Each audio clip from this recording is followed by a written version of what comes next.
Alors bonjour, je m'appelle Anne Demers et je suis enseignante de français depuis maintenant 13 ans.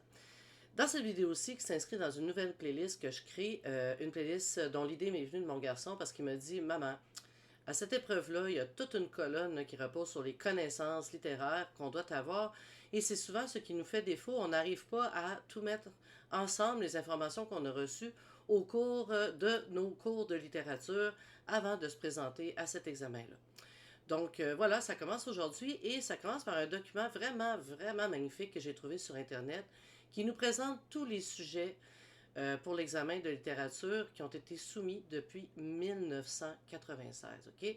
Donc d'abord, il faut que je dise un petit mot sur qui a fait ça. Donc il s'appelle Richard Berger, qui est un ex-enseignant de français dans un cégep et il a aussi été superviseur, donc vraiment plus que moi une session seulement, là, mais lui vraiment dans plusieurs années. Et donc, franchement, on peut le contacter. Il y a des exemples de dissertation, c'est vraiment magnifique, des leçons. Justement, si je reviens, là, quand on a dans les sujets, donc je vais vous mettre tout ça dans le lien. Les exemples sont tellement bons, là. Donc, comment hein, mettre nos preuves, les expliquer, tatati tatata. Donc, franchement, merci à M. Berger. Et ça vous donne un outil de plus hein, pour justement vous préparer à cette épreuve.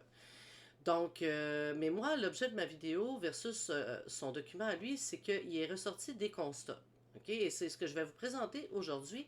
Et par la suite, les vidéos vont porter sur le fait que je vais vous présenter une synthèse des noms qui sont ressortis pour chacun des trois points que je présente ici. Donc, le premier constat, c'est que quand il y a un sujet qui propose, parmi les trois sujets, quand il y en a un qui repose sur la littérature française, donc les textes proviennent essentiellement du 19e siècle. Et ce sont toujours des noms extrêmement connus, comme Victor Hugo, Saint-Exupéry, ben, qui chevauchent un peu pareil les deux, là, je ne sais pas pourquoi je l'ai mis là, Baudelaire, Rimbaud, Dumas, Balzac et Maupassant. Donc, par exemple, on aura très peu, il y en a un, c'est déjà arrivé, c'était notamment moi quand j'ai corrigé à l'épreuve, en 2012, si je me souviens bien, mais la vieille littérature avec un vieux français, là, comme par exemple au 18e siècle. Donc, c'est très rare. Et donc, c'est souvent plus près de nous, mais ça ne sera jamais trop près. Comme par exemple, les existentialistes, eux, ne seront pas dans les sujets parce qu'il y a une raison évidente là, par rapport aux croyances diverses. Donc, ultérieurement, je vais vous faire une vidéo synthèse avec des tableaux qui vont présenter vraiment ceux qui ont été posés dans la littérature française parmi les sujets depuis 1996.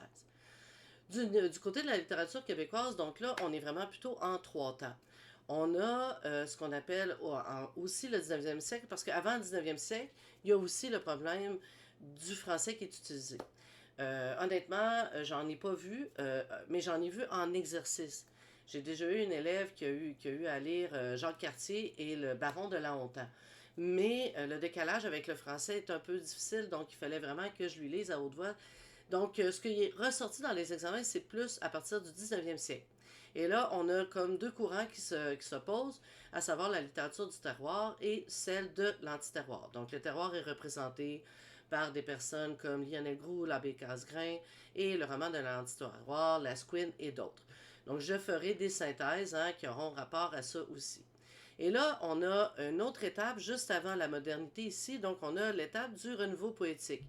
Et là, il y a des noms qui sont ressortis comme en poésie Saint-Denis Garneau, en théâtre Marcel Dubé, et du côté du roman, eh bien, Le bonheur d'occasion de Gabrielle Leroy, qui elle aussi hein, s'opposait un peu à la littérature du terroir, mais c'est après Lasquin. Et tout ça va amener hein, la modernité du Québec, celle où on va enfin hein, affirmer notre identité québécoise. Donc, on a Gaston Miron en poésie et on a certainement Michel Tremblay du côté du théâtre et du côté du roman. Donc, la littérature québécoise, dans le document de M. Berger, ce qui est ressorti, c'est en trois temps des textes okay, qui sont dans ces années-là. Et puis là, on a des sujets de la littérature contemporaine, des textes qui proviennent de la littérature contemporaine. Et puis là, honnêtement, c'est un petit peu plus difficile de se préparer puisque c'est très éclectique. Moi-même, je connaissais par exemple Tahar Benjaloun, qui est un nom qui est ressorti. Michel Jean, je ne l'ai jamais lu, mais je la connais. Caroline Dawson, je l'ai lu. Naomi Fontaine aussi. Mais il y a des noms, hein, je m'excuse pour Annie Arnaud, que je n'ai pas lu. Donc ici, la littérature contemporaine, on peut moins se préparer comparativement à la littérature québécoise et la littérature française. Et finalement, ce qui est ressorti, c'est que parmi les 3 blocs comme ça ici, et bien souvent, il y avait seulement 2 sujets sur 3 qui portaient sur la littérature québécoise. Et donc, des fois, il y avait un, comme ça, un littérature française, 2 québécoises. Et j'ai même vu des fois, coup sur coup, 3 sujets portant sur la littérature québécoise. Donc, la conclusion à la question, c'est qu'il faut surtout que je connaisse la littérature québécoise quand je me présente à l'examen de l'œuf. Hein. Voilà, donc il faut étudier surtout la littérature québécoise et la littérature française si je veux me sentir prêt à démontrer que j'ai des connaissances à cette épreuve-là. Donc voilà, c'est ce qui conclut ma vidéo sur les connaissances littéraires à avoir. Et ultérieurement, je vais vous présenter des synthèses pour vous aider à étudier. Je rappelle que j'ai une adresse courriel à laquelle vous pouvez m'écrire. Il y a aussi des fois sur ma chaîne, il y a des gens qui laissent des commentaires et ça me donne des idées de vidéos. Il y en a une qui va s'en venir.